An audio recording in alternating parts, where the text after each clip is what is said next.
તો આગળ સમાચારમાં વાત કરીએ તો અમદાવાદથી સમાચાર સામે આવી રહ્યા છે। અમદાવાદથી સમાચાર પ્રાપ્ત થયા છે તો અમદાવાદમાં આરટીઓની સમસ્યા છે, સર્વરની જે સમસ્યા છે તે કાયમી બની છે। તો સર્વર ડાઉન હોવાથી લોકોને ધક્કા ખાવા માટે મજબૂર બન્યા છે। તો અરજદારો આરટીઓ કચેરીએ ધક્કા ખાવા માટે મજબૂર બન્યા।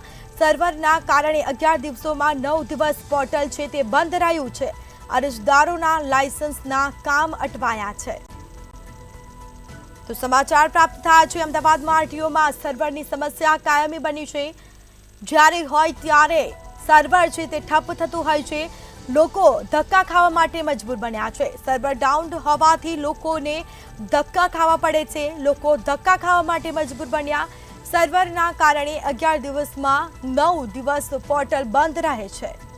અરજદારોના લાયસન્સના કામ પણ અટવાયા છે। તો કહી શકાય કે અમદાવાદમાં આરટીઓમાં સર્વરની સમસ્યા કાયમી જોવા મળી છે, જેમાં સર્વર ડાઉન હોવાથી લોકો ધક્કા ખાવા માટે મજબૂર બન્યા છે।